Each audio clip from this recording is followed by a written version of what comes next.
Hey guys, Jacob here with Vitruvian Vapors, and today we're talking about something cool.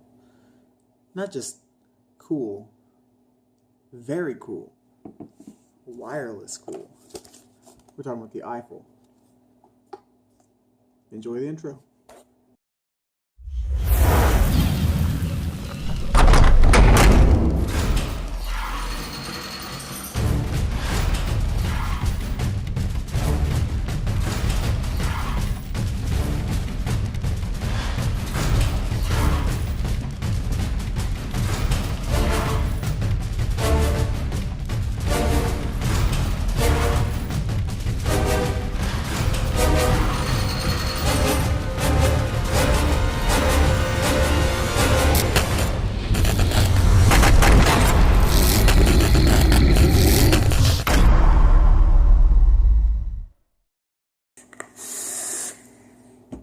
So, in all my excitement, I already pulled this thing out of the box and I've been looking over it and kind of seeing what this thing is about. And it's pretty awesome. I haven't vaped on it yet, but just, the looks of it, the overall design, the weight of it, everything about it, I'm really very impressed. This is a company that I have never heard of. Doesn't mean that they're not, a big company or anything like that. I'm not, an all-knowing wizard of vape shit, but it's a company that hasn't come to my ears yet, but I think they're going to make a big name for themselves with this device. This is the Eiffel from a company called I want to say it's pronounced ESIGE, but I don't think that's correct, but that's what I'm going to call them. This is the Eiffel T1.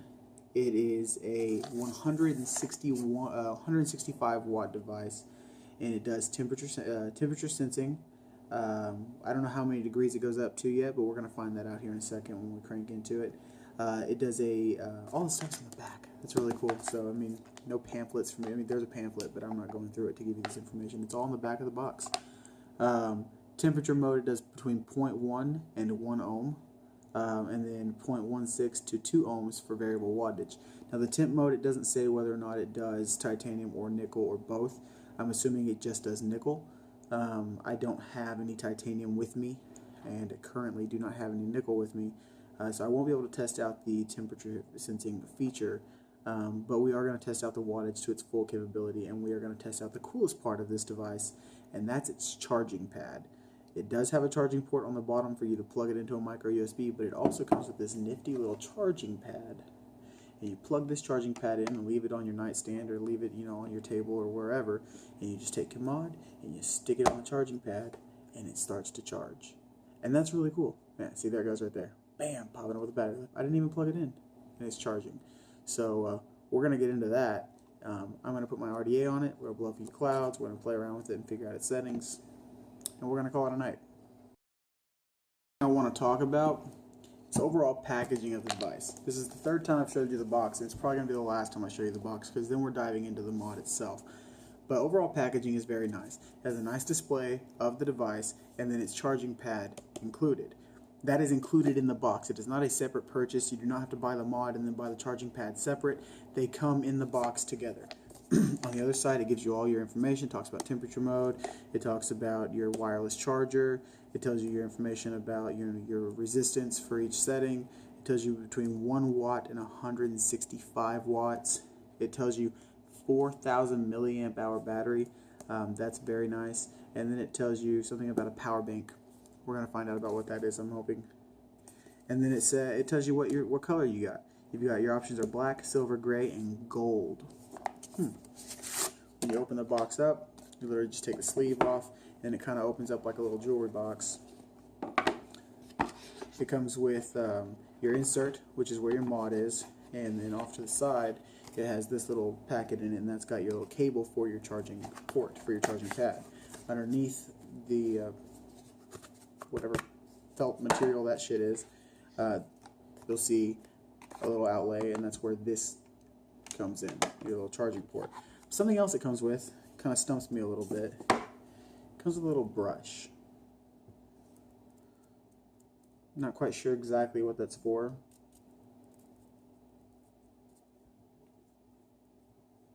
But it comes with a brush, so whatevs. First time I've ever gotten a brush with a mod, but I'll take it. So we're going to throw some of this stuff back in the box and get it the hell out of the way. And let's go diving into the mod, because this is the exciting part. Alright, so this is the black. It is a very, very nice little design. I mean, it's not super edgy and super pretty, but I mean, it's cool. It's neat. We'll go with that. It's neat. It's got these tiny little holes in it. Now these big holes are just dimples, but within that, around this entire thing, if I had a better camera, you'd probably be able to see it better. All of that is like a mesh screen. It is very, very tight knit, but there are many holes inside of that, which allows the battery inside to breathe. Now with that being said, this thing is absolutely 100% not liquid proof, meaning that if you spill liquid or water or something on this, it will most likely seep into your vent holes. So be very careful with this device if you purchase it. Let's go on to your finishing. This is a blackened chrome finish, so it's not like black on silver or anything like that, or black on chrome. It is a nice like blackened chrome, so the whole thing carries along that black finish style.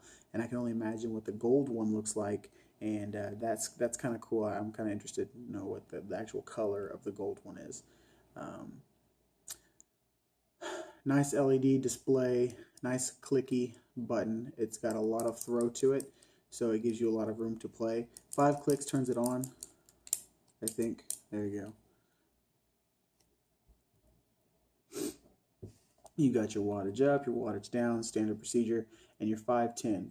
Something that I found out about this 510 a second ago, and it kind of disappoints me. It looks like it's going to float. It looks like your standard floating 510 pin. But when you screw my fishbone into it, it stops. And it does not float. And it's got this massive gap. And I am not a fan of that. I'm really not a fan. That massive gap right there kind of bothers me, but I'm not extremely OCD. I will still vape on this thing and enjoy the shit out of it, hopefully. But there are some of you out there that may be very, very OCD and cannot stand a gap at all. My recommendation is get a washer or just don't buy it.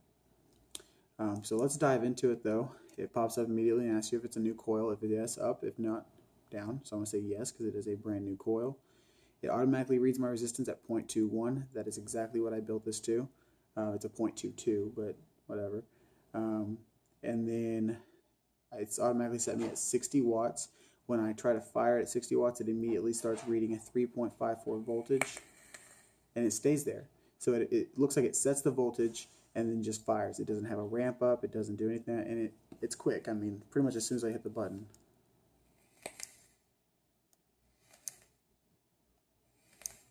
That's pretty nice. So let's quit burning my cotton. Let's put a little bit of juice on there, and we'll give it a quick vape at 60 watts. Which is, like I said, 3.54 volts.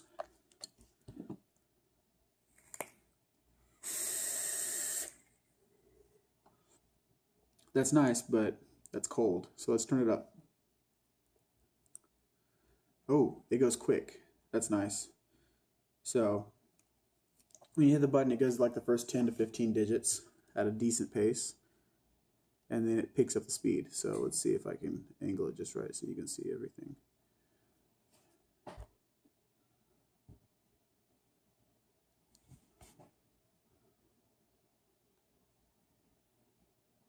And see how it picks up the pace? It goes very fast. We are all the way at 165. That's way too high. So we're going to take it down to about 100.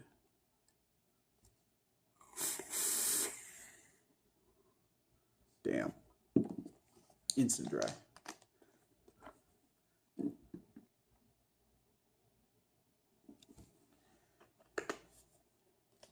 Let's try that again.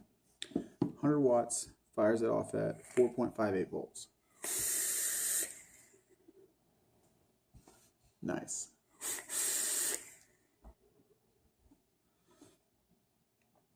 I'm digging this.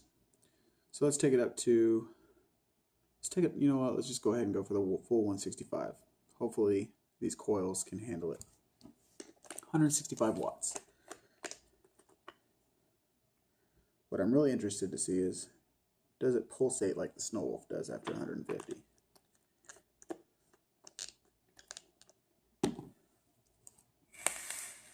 It does not. And that's reading at 5.88 volts. I wonder how many volts this thing's capable of doing. Kind of curious. Stand by. Now, I couldn't find an RDA or a tank that I had that had a higher resistance so we could check and see how many volts I could get out of it, but I did run across my TFV4, which has a 0.22 ohm build on it, very similar to the build I have on my RDA. I don't know if you guys can hear it. My son is in there wailing his face off. My wife's trying to take care of him, so that's distracting. Let's focus. So I've got my TFV4, which runs a 0.22 at 100 watts on the Snow Wolf. And when I hit it, it reads at 4.69 volts. So let's take the fishbone off. Let's put the TFV4 on there and see how it reads at 100 watts.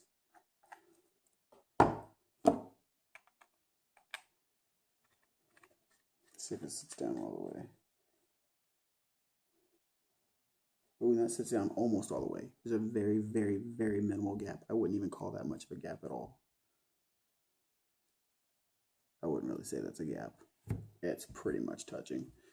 Alright, so new coil, yes. Starts you off at 60 watts again. Seems to be the standard. It's reading at a 0.21. And it fires at 4.58. Let's see how it does. Pretty much on point. It's reading pretty much exactly the same as the Snow Wolf with a 1/100th of a difference in the resistance, and the voltage is reading 4.69, 4.58, 4.58, 4.69. So it varies in there. But this thing hits just like the Snow Wolf, just as good, and it is like half the weight. Internal battery, no batteries to exchange. Very, very nice. Overall, great mod. I really like this thing, but let's get to the best part of it.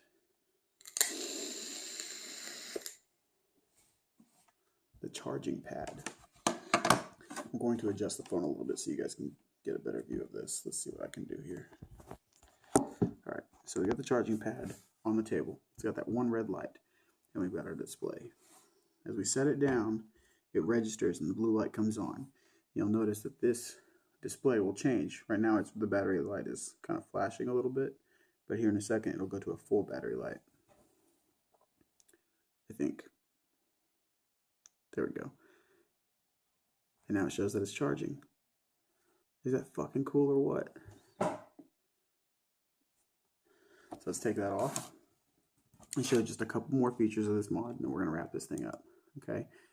When you hit the button 5 times, all it does is lock it. It locks the mod. It tells you to click it 5 more times to take it out of lock mode. Okay? But if you really want to turn the mod off, you hold the positive and the power button at the same time for about, I don't know, 10 seconds. Maybe not even that long. That is not a stealth mode. That is an off mode. Okay, that turns the device off. So you have 5 clicks to turn it back on. Cool. Let's see, what else does it do? Hold down positive and negative and it changes it to temp. Alright. So right now we are at 400 degrees, but I do not have a nickel coil in here, so we're not going to mess with that right now. But hold it down and it changes it to wattage. Hold it down and it changes it to temp. Positive and negative at the same time. Changes you between temp and wattage. Right now we are in temp and I want to see how high it goes. Right now we're at 450. It stops at 600. 600 degrees. Oh. And it goes down to, oh, temp mode off. That's kind of cool. 300 degrees Celsius, 600 degrees Fahrenheit. and it goes down to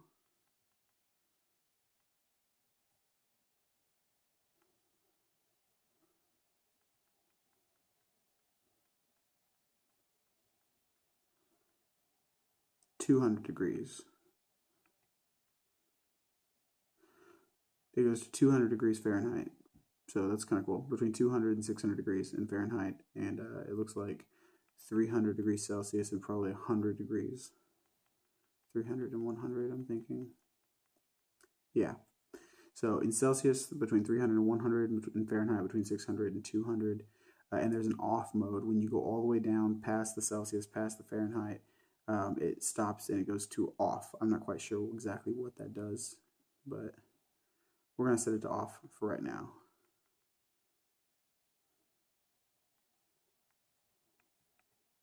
Or actually, it's the other way. If you go all the way down, it's just going to keep cycling through, but if you get all the way to the top where 600 degrees Fahrenheit is and then push the positive button one more time, it turns it off, which is, I guess, kind of cool. It's still firing, so we're going to switch it back to wattage.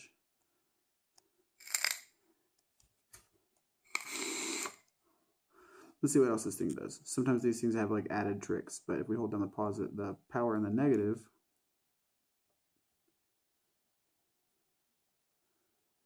it doesn't look like it does anything. So let's turn it off. All right, and let's see what we can do now. If we hold the positive and negative while it's on off, it doesn't look like it does anything. Positive and power. Doesn't look like it does anything. Positive and negative. Doesn't look like it does much.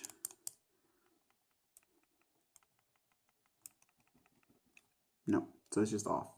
So it doesn't have very many options, but it does have the cool charging pad. So a couple of pros here. Charging pad, that's badass. Let's see if this thing actually works with the charging port, if the pad does not work. And it does. It'll charge through the cord or through the pad. So positives, 165 watts. Charging pad, cool design, lightweight, internal battery, nice clicky button, off and on setting, not just a lock mode. Temperature sensing up to 600 degrees, wattage to 165. All around solid device, looks really good. It seems like really good quality. So a lot of pros there. Cons: 510 pin does not float, is not adjustable in any way, shape, or form. So however your RDA fits or your tank fits, that's how it fits. That kind of sucks. Other downsides: it only does 600 degrees. I don't know. I like a hot vape, so for me, if it did higher, like the Snow Wolf does 662, if it did higher than that, I would like it a lot more, but still very solid. This is the kind of device I would use for the wattage more than I would use for temperature sensing. Another negative is, you know, the vent holes. All over the mod, you know, there's this mesh screening right here. That's going to be bad for the internals if you ever accidentally get this thing wet. So, you know, take that into consideration. As a negative, that's a negative for me. Also, the material, because it is so rough, I think that it's easy to get dirty and hard to clean. So I would say that I hope they come out with some sort of silicone sleeve soon, but I'm not sure if that would damage the internals because I'm pretty sure this thing's running off of a LiPo. So very few negatives, but there are a couple, mostly positives. This is a very solid device. I cannot tell you what this thing costs retail. I cannot tell you what it costs wholesale because I don't know. This was given to me for the purpose of this review with the orders that I have it returned. So this is not something I'm keeping. However, I will be getting me one of these very, very soon. I like it a lot.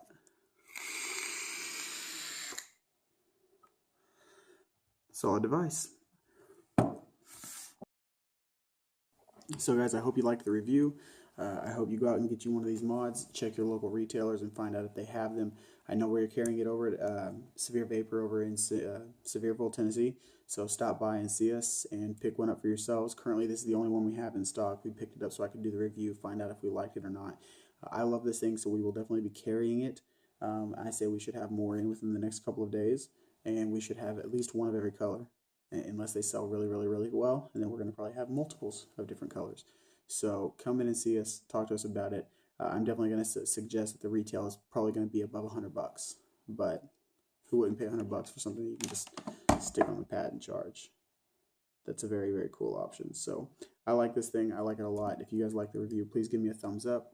Please share the video, subscribe, tell your friends. Don't forget, I've got this giveaway going on. I'm almost to 1,000 subscribers. So as soon as we hit 1,000 subscribers, one of you lucky guys is gonna, or gals, is gonna win the green Kawasaki Green Dovpo Guardian 1.5, 150 watts, 600 degrees. Pretty much indestructible. Very nice mod. And I might even, I'm going to throw in a bottle of juice with it as well. So just subscribe. Get me to 1,000 subscribers, and I'll get that mod out soon. You guys have a great night.